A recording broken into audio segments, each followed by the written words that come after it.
Good afternoon.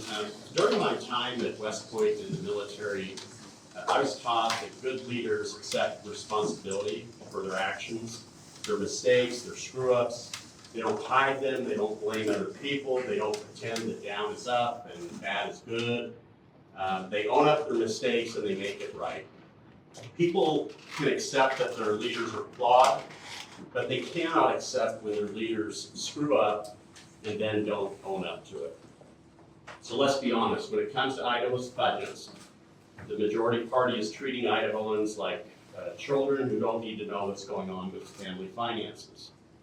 We won't do that to you.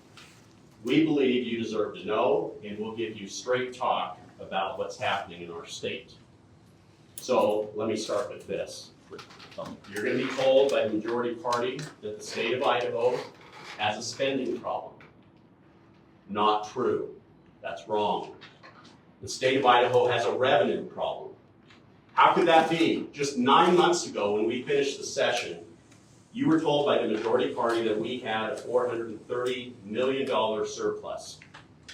Now you're being told that when it comes to fiscal year 27, the state of Idaho is facing a $555 million deficit, and it could grow as high as $1 billion. How can that be? Where did the money go? The majority party is going to tell you everything was fine until the big, beautiful bill. Wrong again.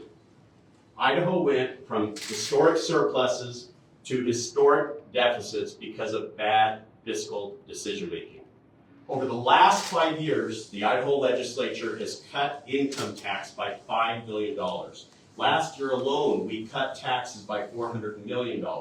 Our Republican colleagues also created a voucher program that takes $50 million of taxpayer money and sends them to private schools and religious schools with no accountability. That's a revenue problem. That's not a spending problem.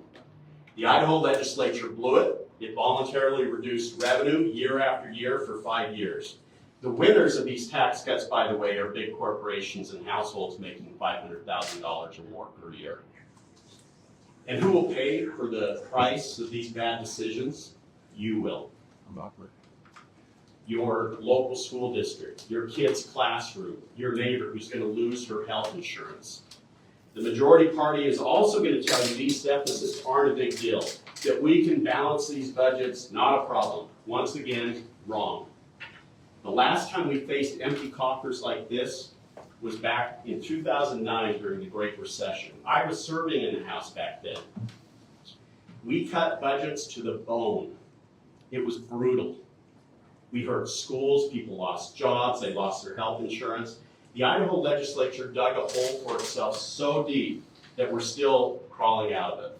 And I don't know of a legislator who was involved in that at that time who wasn't rattled by that experience. Now, we don't know how deep these cuts are going to go this year as compared to 2009. But that's because we don't have federal money flowing into the state like we did in 2009 to help us out. We won't get that this time because that was a national crisis. We did this one to ourselves. Many of the legislators in the legislative body here today only know what it's like to set budgets when we have surpluses. This is going to be a new experience for them.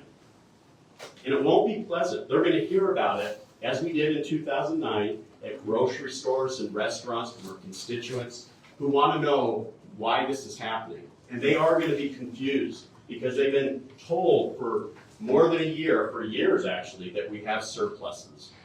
So why is the majority party saying it's not that big of a deal? Because if they acknowledge it is a big deal, they have to acknowledge something bad has happened. If they acknowledge something bad has happened, they have to admit their role in it. And if they have to admit their role in it, they have to admit they screwed up. They have to admit $5 billion in income tax cuts over 5 years was a mistake, that the $450 million tax cut last year was a bad idea, and that the $50 million voucher program was bad policy. And they don't want to do that. It's like the husband who goes from full-time work to part-time work and continues spending the same, even dipping into the family savings account to make up the difference. When his wife finds out, He says, don't worry about it. Aren't you going to be glad that I'm going to be home more? That's not going to be her question. She's going to say, how are we going to make ends meet? What are we going to do to pay for college for the kids? How are we going to pay health insurance? How are we going to pay the mortgage? That's what she's going to want to know. So the majority party will blame the big, beautiful bill. They'll pretend fixing these deficits is not a big deal. And they'll go about cutting Medicaid, public schools, road and bridge projects, public safety programs. And all the while, they're hoping the people of Idaho aren't going to figure it out. They hope that you're not going to realize that this was preventable, that we shouldn't be in this position. Well, we believe that you deserve better. And Idaho can do better. The solution is not that complicated. We start by using a third of our rainy day funds. We have $1.4 billion in rainy day funds set aside for issues like this. Using 1/3 of those funds gets you $467 million. We get rid of the voucher program. That saves us $50 million. That brings you to $517 million right there. And we can put a trigger on that $450 million tax cut that we did. It only goes into effect when we can afford it. Until then, good stewardship of the people's money sometimes means you have to say no. The governor agreed. You'll remember that a year ago, at the State of the State, he said we could not afford a $450 million tax cut. He said we could only afford $100 million.